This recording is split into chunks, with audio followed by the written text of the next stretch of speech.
France 3 diffusera le 25 novembre le téléfilm de Maurice Friedland, Terre gelée, en tête de distribution, Henri Virlogeux, dans un rôle de gros propriétaire terrien. Virlogeux est notre invité. Auparavant, un court extrait de cette fiction. C'est qui celle-là, papy? Je sais pas, il vient d'arriver. Si, j'y vais. Ah bah oui. Hé, c'est dans les champs qu'on laboure, hein, pas sur les routes. Ça va durer longtemps? Un peu là. Les paysans, vous croyez pas qu'on charrie aussi, non? Eh oui, alors qu'est-ce que tu veux que j'y fasse, moi? Non, mais vous énervez pas, mademoiselle, on va vous laisser passer. Quand? Quand le mouton anglais passera plus. Beaucoup, moi, du mouton anglais. On s'en doutait un peu. Et des paysans aussi, non? Ah oui, parce que vous, des sidérurgistes lorrains et des mineurs du Nord, vous en êtes vachement occupés, hein? Mais merde, j'ai rendez-vous, moi, vous comprenez ce que ça veut dire? Avec un amoureux? Là, les gars, elle a rendez-vous avec son amoureux. Qu'est-ce que ça peut te foutre, toi? Je fais ce que je veux, non? Les quotas laitiers, ça suffit pas à faire une vie. Hé, tu viens, on va être tellement en retard. Attends, je regarde. Les sidérurgistes, les mineurs, moi aussi je veux bien. Si on ne fait rien, qui va s'occuper de nos terres? Tous ces hectares sur lesquels il poussera plus jamais rien, tout ce pays qui meurt. Oh, tu me lâches le poète? J'y aille, maintenant. Est-ce que t'as fait réviser? Ouais.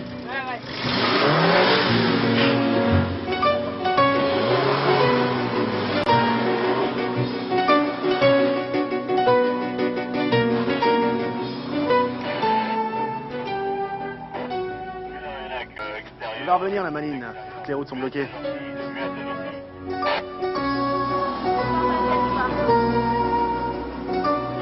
La moto, on va voir comment ça se passe pour les autres. Toi, Michel, tu mets les bidons d'essence derrière les pneus, on ne sait jamais. À Rodolote, il faudrait que je te demande... Attends.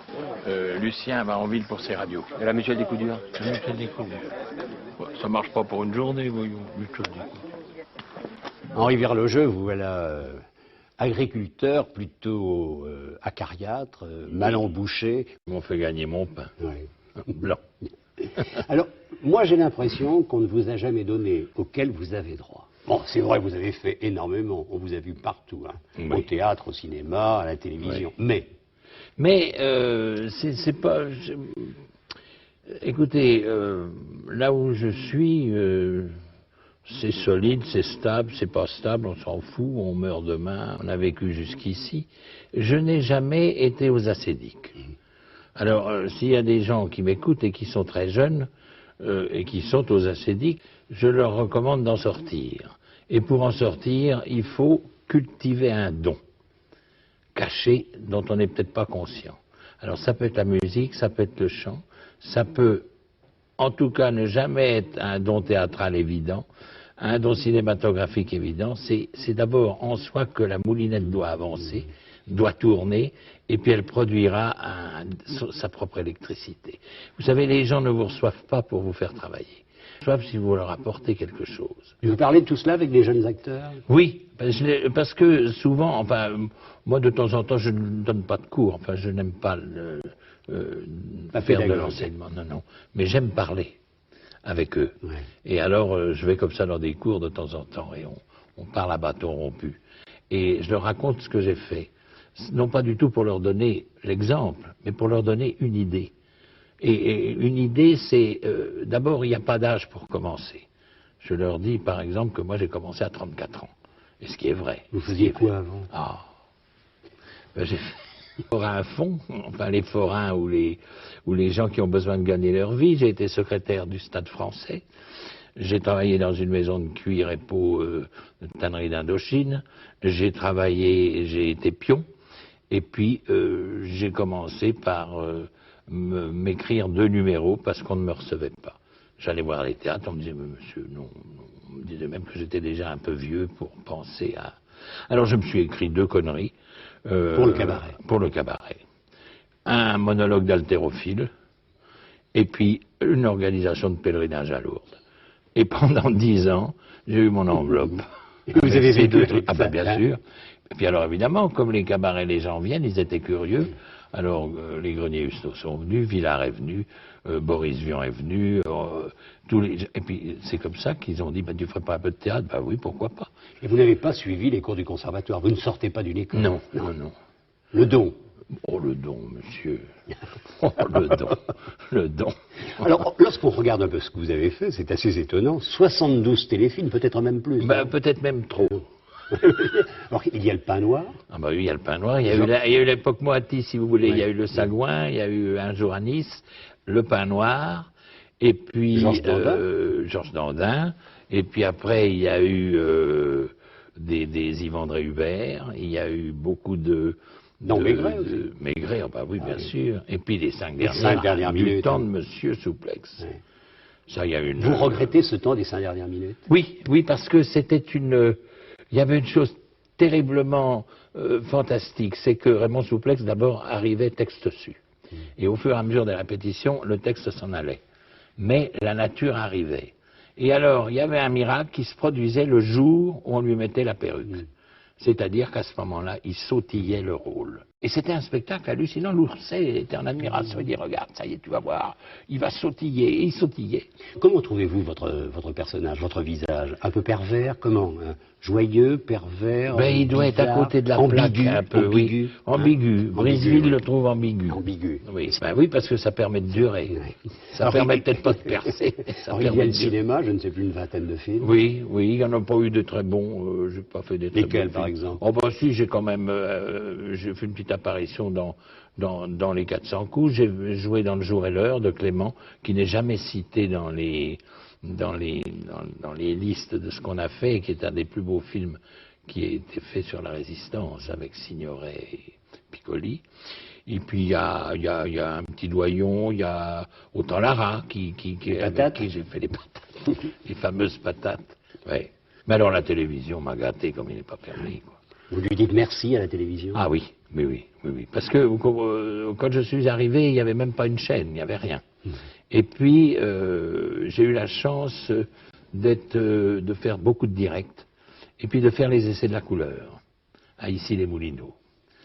Oh, il faisait 50 degrés sur les plateaux. Et alors, c'était des essais, c'était pas des émissions, mais on essayait la couleur. Et j'ai trouvé que cet invité de la maison, parce que c'est un invité de la maison, avait un rôle considérable à jouer. Et je dois dire que par moments, il le joue très bien. Même quand il est invité dans de la gaudriole, il s'impose quelquefois dans des choses de qualité. La gaudriole est un mauvais mot, mais dans des choses de fantaisie, c'est bien. La télévision est une bonne compagne. Ben, Peut-être une bonne compagne. Peut-être une bonne compagne.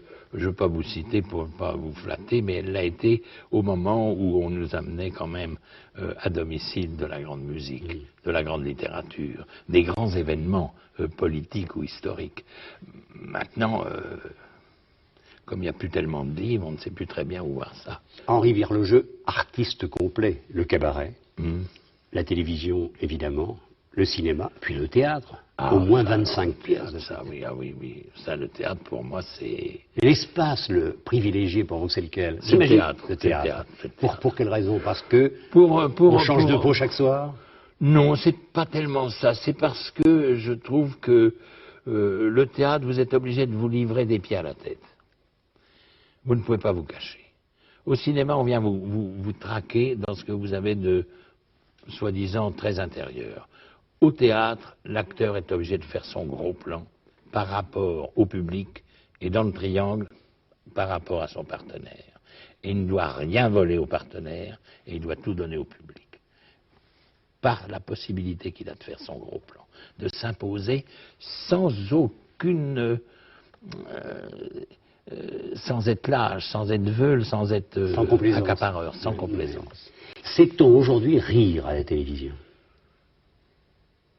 Oh oui. Il y a deux, je ne veux pas faire de publicité, mais il y a deux gars qui me font rire formidablement à la télévision, avec des sketchs de rien du tout, des sketchs de quotidien. C'est un type, par exemple, qui achète par correspondance et qui stocke des chaises et qui dit « je suis pas obligé de me servir de toutes ». C'est formidable d'arriver à trouver ça. Les gens rient, on rit. Ces deux, vous les connaissez, c'est Las Palais et Chevalier. Je trouve que c'est les deux inventeurs du rire en duo depuis Poiret Zéro. C'est bien ce qu'ils font, c'est bien, je les écoute, c'est-à-dire que je les guette.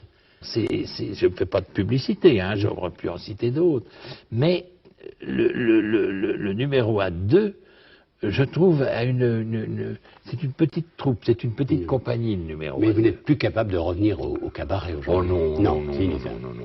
Puis le spectacle a changé totalement Ah de oui, c'est couleur. tout à fait différent. Non, par contre, ce que j'aimerais, c'est mettre une chaise